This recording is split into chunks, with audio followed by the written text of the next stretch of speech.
brought to you by Vigard. Election top 25ಗೆ ಸ್ವಾಗತ. ನಾನು ಅವಿನಾಶ್ ಶಿವನ್. ಲೋಕಸಮರ ಅಖಾಡದ ಕುರಿತ 25 ಪ್ರಮುಖ ಸುದ್ದಿಗಳನ್ನು ಕ್ವಿಕ್ ಆಗಿ ನೋಡ್ಕೊಂಡು ಬರೋಣ. ಸಿಎಂ ಡಿಕೆ ಶಿವಕುಮಾರ್ ಖಾಸಗಿ ವಾಹನಿಯಲ್ಲಿನ ಮಾತೊಂದಕ್ಕೆ ಕುಮಾರಸ್ವಾಮಿ ಕಿಡಿಕಾರಿದ್ದಾರೆ. ತಾಯಿ ಪತ್ನಿ ಬಗ್ಗೆ ಅನುಮಾನ ಪಡಬೇಕೆಂದು ಹೇಳಿದ್ದು ಪರಮನೀಚತನ ಅಂತ ಹೇಳಿಕೆ ನೀಡಿರುವ ಡಿಕೆ ಶಿವಕುಮಾರ್ ಬಗ್ಗೆ ಮಾತನಾಡಬೇಕಾ ಅಂತ ಹರಿಹಾಯ್ದಿದ್ದಾರೆ. ಮಂಡ್ಯದಲ್ಲಿ ಕುಮಾರಸ್ವಾಮಿ ವಿರುದ್ಧ ಗೋಬ್ಯಾಕ್ ಚಳವಳಿ ವಿಚಾರಕ್ಕೆ ಎಚ್ಡಿಕೆ ತಿರುಗೇಟು ಕೊಟ್ಟಿದ್ದಾರೆ. 20ರಿಂದ 30 ರೂಪಾಯಿ ಕೊಟ್ಟು ಜನರನ್ನ ಕರೆಸಿಕೊಂಡು ಗೋಬ್ಯಾಕ್ ಅಂತಿದ್ದಾರೆ. ಇಂಥವ್ರ ಜೊತೆ ನಾನು ಚರ್ಚೆ ಮಾಡಬೇಕಾ ಅಂತ ಪ್ರಶ್ನೆ ಮಾಡಿದರು. ಕಾಂಗ್ರೆಸ್ಗೆ ಜನರೇ ತಕ್ಕ ಪಾಠ ಕಲಿಸ್ತಾರೆ ಅಂತ ಕುಮಾರಸ್ವಾಮಿ ಹೇಳಿದ್ದಾರೆ. ಕೊಡಗಿನಲ್ಲೂ ಕೂಡ 3 ಬಿಜೆಪಿ ಕಾರ್ಯಕರ್ತರ ಮೇಲೆ ಹಲ್ಲೆ ಆಗಿದೆ. ತೆಂಗಿನ ತೋಟಕ್ಕೆ ಬೆಂಕಿ ಇಡುವ ಹಳೆ ಚಾಳಿ ಮುಂದುವರಿಸಿದ್ದಾರೆ ಅಂತ ಆರೋಪಿಸಿದ್ದಾರೆ. ಎಚ್ಡಿಕೆ ಸರ್ವಾಧಿಕಾರಿ ಆಗಬೇಕೆಂದು ಮಂಡ್ಯಕ್ಕೆ ಬಂದಿದ್ದಾರೆ ಅಂತ ಸಚಿವ ಚಲುವರಾಯಸ್ವಾಮಿ ಹೇಳಿದ್ದಾರೆ. ಜಿಲ್ಲೆಯ ಜನ ಅವಕಾಶ ಕೊಟ್ಟಾಗ ಕುಮಾರಸ್ವಾಮಿ ಏನೂ ಮಾಡಲಿಲ್ಲ. ಸಂಸದರಾಗಿ ಎಚ್ಡಿಕೆ ಏನು ಮಾಡ್ತಾರೆ ಅಂತ ಪ್ರಶ್ನೆ ಮಾಡಿದ್ದಾರೆ. ತಾಯಂದಿರು ದಾರಿ ತಪ್ಪಿದ್ದಾರೆಂದ ಕುಮಾರಸ್ವಾಮಿ ಹೇಳಿಕೆಗೆ ಶಾಸಕ ಎಸ್ಆರ್ ಶ್ರೀನಿವಾಸ್ ತಿರುಗೇಟು ಕೊಟ್ಟಿದ್ದಾರೆ. ಕುಮಾರಸ್ವಾಮಿ ಇದು ಇನ್ವರ್ಟರ್ ಎಸಿ. ನೀವು ಗ್ಯಾಮ್ಲರ್ ಅಲ್ವಾ? ಗ್ಯಾಮ್ಲರ್ ಜೂಜಾಡ್ತಿರಲ್ವಾ? ನೀವು ಜೂಜಾಡ್ತೀರಾ? ಇಲ್ಲ, ಯಾರು ಏನು ಹೇಳಿದ್ರು ಅಂತ ನೀನು ಎಷ್ಟು ಕಾಸ್ಟ್ಲಿ ಹಾಗೂ ಡೆಲಿಕೇಟ್ ಎಸಿ ತಗೊಂಡು ಸ್ಟೆಬಿಲೈಸರ್ ತಗೊಳ್ಳಿಲ್ಲ ಅಂದ್ರೆ ಇದು ಜೂಜಾಟ ತಾನೇ. ಒಂದೇ ಫ್ಲಕ್ಚುಯೇಷನ್ ಗೆ ನಿಮ್ಮ ಇನ್ವರ್ಟರ್ ಎಸಿಯ ಪಾರ್ಟ್ಸ್ ಡ್ಯಾಮೇಜ್ ಆಗಬಹುದು. ಅದನ್ನು ವಿಗಾರ್ಡ್ ಉಪಯೋಗಿಸಿ ಸುರಕ್ಷಿತವಾಗಿರಿಸಿ. V Guard, India's number 1 stabiliser. ದಾರಿ ತಪ್ಪಿದ ಮಗ ಕುಮಾರಸ್ವಾಮಿ ಎಲ್ಲ ಹೆಣ್ಮಕ್ಳಿಗೆ ಅವಮಾನ ಆಗುವಂತೆ ಹೇಳಿಕೆ ಕೊಟ್ಟಿದ್ದಾರೆ ಅಂತ ಗುಡುಗಿದ್ರು. ಬೆಂಗಳೂರು ದಕ್ಷಿಣ ಕ್ಷೇತ್ರದ ಬಿಜೆಪಿ ಅಭ್ಯರ್ಥಿ ತೇಜಸ್ವಿ ಸೂರ್ಯ ವಿರುದ್ಧ ಕಾಂಗ್ರೆಸ್ ವಿಭಿನ್ನ ಪ್ರಚಾರ ನಡೆಸಿದೆ. ಗುರು ರಾಘವೇಂದ್ರ ಬ್ಯಾಂಕ್ ಹಗರಣ ಇಟ್ಕೊಂಡು ಪ್ರಚಾರ ಮಾಡ್ತಾ ಇದೆ. ಅವರ ಭಾವಚಿತ್ರ ಇರುವಂತಹ ಎಟಿಎಂ ಕಾರ್ಡ್ ವಿತರಿಸಿ ಅಭಿಯಾನ ಮಾಡ್ತಾ ಇದೆ.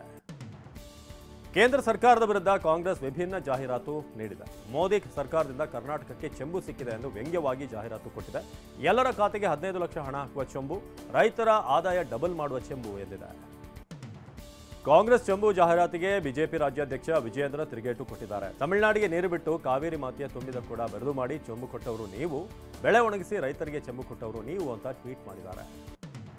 ಬಿಎಸ್ವೈ ಕುಟುಂಬದ ವಿರುದ್ಧ ಶಿವಮೊಗ್ಗ ಪಕ್ಷೇತರ ಅಭ್ಯರ್ಥಿ ಈಶ್ವರಪ್ಪ ಗುಡುಗಿದ್ದಾರೆ. ಬಿಜೆಪಿ ವರಿಷ್ಠರಿಗೆ ಯಡಿಯೂರಪ್ಪ ನಂಬಿಕೆ ದ್ರೋಹ ಮಾಡ್ತಿದ್ದಾರೆ. ಯಡಿಯೂರಪ್ಪಗೆ ಯಾಕೆ ಶೋಭಾ ಕರಂದ್ಲಾಜೆ ಮೇಲೆ ಮೋಹ ಅಂತ ಪ್ರಶ್ನೆ ಮಾಡಿದ್ದಾರೆ.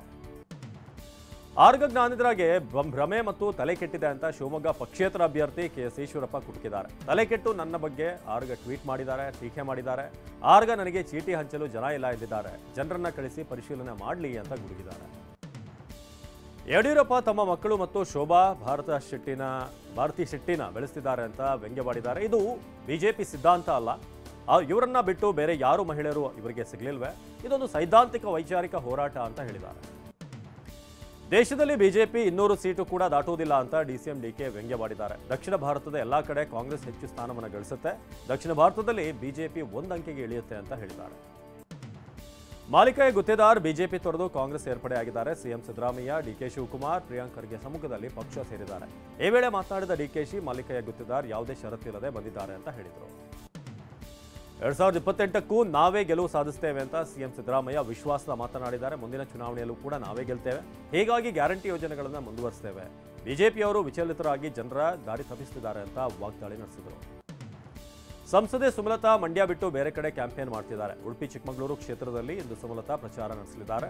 ಸುಮಲತಾ ನೇತೃತ್ವದಲ್ಲಿ ಮಹಿಳಾ ಮತ ಸೆಳೆಯೋದಕ್ಕೆ ಬಿಜೆಪಿ ತಂತ್ರ ರೂಪಿಸಿದೆ. ಕೋಲಾರದ ಮೈತ್ರಿ ಅಭ್ಯರ್ಥಿ ಪರ ಪ್ರಚಾರ ಸಭೆಗೆ ಆಗಮಿಸುವವರಿಗೆ ಉಚಿತ ಪೆಟ್ರೋಲ್ ಆಫರ್ ಕೊಡಲಾಗಿದೆ. ಪೆಟ್ರೋಲ್ ತುಂಬಿಸಿಕೊಳ್ಳಲು ಜನರು ಮುಗಿಬಿದ್ದಿದ್ದಾರೆ. ಚಿಕ್ಕಬಳ್ಳಾಪುರ ಜಿಲ್ಲೆ ಬುದಾಳ್ ಬಳಿ ಬೈಕ್ ಸವಾರಿಗೆ ತಲಾ 500 ರೂಪಾಯಿ ಹಣ ವಿತರಿಸಲಾಗಿದೆ. ಮಲ್ಲೇಶ್ ಬಾಬು ಪರ ಪ್ರಚಾರಕ್ಕಾಗಿ ಘಟನೆ ನಡೆದಿದೆ. ಬಿಬಿಎಂಪಿ ವ್ಯಾಪ್ತಿಯಲ್ಲಿ ಅಂಚೆ ಮತದಾನ ಮುಕ್ತಾಯವಾಗಿದೆ. 85 ವರ್ಷ ಮೇಲ್ಪಟ್ಟವರು ಹಾಗೂ ವಿಶೇಷ ಚೇತನರ ಅಂಚೆ ಮತದಾನಕ್ಕೆ ಅವಕಾಶ ನೀಡಲಾಗಿತ್ತು. ಪಾಲಿಕೆ ವ್ಯಾಪ್ತಿಯ 3 ಲೋಕಸಭಾ ಕ್ಷೇತ್ರಗಳ ವ್ಯಾಪ್ತಿಯಲ್ಲಿ 94.49% ಅಂಚೆ ಮತದಾನ ಆಗಿದೆ. ಬೆಂಗಳೂರಿನಲ್ಲಿ ಮತದಾರರ ಗುರುತಿನ ಚೀಟಿ ಸಂಗ್ರಹಿಸಿದ ಆರೋಪದಡಿ ಯಶವಂತಪುರ ಪೊಲೀಸರು ಇಬ್ಬರನ್ನ ಬಂಧಿಸಿದ್ದಾರೆ. ಬಿಜೆಪಿ ಕಾರ್ಯಕರ್ತರು ಸುಣ್ಣದಗೂಡು ಕೊಳಗೇರಿಯಲ್ಲಿ ಮಾಹಿತಿ ಸಂಗ್ರಹಿಸಿದ್ರು ಎನ್ನಲಾಗ್ತಿದೆ. ಇನ್ನು ಚುನಾವಣಾಧಿಕಾರಿ ಠಾಣೆಗೆ ದೂರು ನೀಡಿದ್ದಾರೆ. ಸದ್ಯ ವೆಂಕಟೇಶ್ ಹಾಗೂ ಗೋವಿಂದರಾಜು ಬಂಧಿಸಿ ವಿಚಾರಣೆ ನಡೆಸಲಾಗ್ತಾ ಇದೆ. ಹಾಸನ ಜಿಲ್ಲೆಯ 4 ಗ್ರಾಮಗಳಲ್ಲಿ ಲೋಕಸಭಾ ಚುನಾವಣೆ ಬಹಿಷ್ಕಾರ ಎಚ್ಚರಿಕೆ ನೀಡಲಾಗಿದೆ. ದಿನೇಕೆರೆಹಳ್ಳಿ, ಕೊಡದಗದ್ದೆ, ಹಳ್ಳಿಬಯಲು ಕಾಲೋನಿ, ಕಳ್ಳಿಹಾಡಿಯ ಜನರು ಎಚ್ಚರಿಕೆ ಕೊಟ್ಟಿದ್ದಾರೆ. ಮೂಲಸೌಕರ್ಯ ಕಲ್ಪಿಸದೇ ಇರೋದಕ್ಕೆ ಈ ರೀತಿಯ ಪ್ರತಿಭಟನೆ ನಡೆಸಲಾಗಿದೆ. ಜನಪ್ರತಿನಿಧಿಗಳು ನಿರ್ಲಕ್ಷ್ಯ ವಹಿಸಿದ್ದು ಬ್ಯಾನರ್ ಹಾಕಿ ವಾರ್ನಿಂಗ್ ಕೊಟ್ಟಿದ್ದಾರೆ. ತಮಿಳುನಾಡು ಸಿಎಂ ಎಂಕೆ ಸ್ಟಾಲಿನ್ ತಮ್ಮ ಮತ ಚಲಾಯಿಸಿದ್ದಾರೆ. ಸ್ಟಾಲಿನ್ ಚೆನ್ನೈನಲ್ಲಿ ಮತದಾನ ಮಾಡಿದ್ದಾರೆ. ಮತದಾನದ ಬಳಿಕ ಮಾತನಾಡಿದ್ದಾರೆ. ನನ್ನ ಮತದಾನದ ಹಕ್ಕು ಚಲಾಯಿಸಿದ್ದಕ್ಕೆ ಹೆಮ್ಮೆ ಇದೆ. ಪ್ರತಿ ಮತದಾರರು ಮತದಾನ ಮಾಡಿ ಎಂದು ಕರೆ ಕೊಟ್ಟಿದ್ದಾರೆ. ತಮಿಳುನಾಡು ಬಿಜೆಪಿ ಅಧ್ಯಕ್ಷ ಅಣ್ಣಾಮಲೈ ಮತದಾನ ಮಾಡಿದ್ದಾರೆ. ಮತ ಚಲಾವಣೆ ಬಳಿಕ ಮಾತನಾಡಿ ಡಿಎಂಕೆ ವಿರುದ್ಧ ಗಂಭೀರ ಆರೋಪ ಮಾಡಿದ್ದಾರೆ. ಡಿಎಂಕೆ ಮತ್ತು ಎಐಎಡಿಎಂಕೆ ಪಕ್ಷಗಳು ಕೊಯಂಬತ್ತೂರಿನಲ್ಲಿ 1,000 ಕೋಟಿ ಹಣ ಖರ್ಚು ಮಾಡಿವೆ ಅಂತ ಹೇಳಿದ್ದಾರೆ. ತಮಿಳುನಾಡಿನಲ್ಲಿ ಮತದಾನಕ್ಕೆ ತಾರಾ ಮೆರುಗು ಬಂದಿದೆ. ನಟ ಕಮಲ್ ಹಾಸನ್, ರಜನಿಕಾಂತ್ ಚೆನ್ನೈನಲ್ಲಿ ಮತದಾನ ಮಾಡಿದ್ದಾರೆ. ಹಾಗೆಯೇ ಅಲ್ವಾರ್ಪೇಟ್ನಲ್ಲಿ ಧನುಷ್, ತಿರುವನೂರಿನಲ್ಲಿ ನಟ ಅಜಿತ್ ಕುಮಾರ್ ಹಕ್ಕು ಚಲಾಯಿಸಿದ್ದಾರೆ. ಸದ್ಗುರು ಜಗ್ಗಿ ವಾಸುದೇವ್ ತಮಿಳುನಾಡಿನ ಕೊಯಂಬತ್ತೂರಿನಲ್ಲಿ ಮತದಾನ ಮಾಡಿದ್ದಾರೆ. ಮೊದಲ ಹಂತದ ಚುನಾವಣೆಯಲ್ಲಿ ತಮ್ಮ ಹಕ್ಕು ಚಲಾಯಿಸಿದ್ದಾರೆ. ಹಾಗೆಯೇ ಅತ್ತ ಉತ್ತರಾಖಂಡದಲ್ಲಿ ಯೋಗಗುರು ಬಾಬಾ ರಾಮದೇವ್ ಮತ ಚಲಾಯಿಸಿದ್ದಾರೆ. ವಿಶ್ವದ ಅತ್ಯಂತ ಕುಳ್ಳ ಮಹಿಳೆ ಜ್ಯೋತಿ ಆಮ್ಗೆ ಮತದಾನ ಮಾಡಿದ್ದಾರೆ. ಮಹಾರಾಷ್ಟ್ರದ ನಾಗ್ಪುರದಲ್ಲಿ ಮತ ಚಲಾಯಿಸಿದ್ದಾರೆ.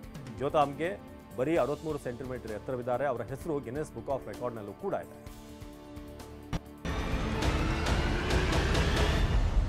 Brought to you by Vigart.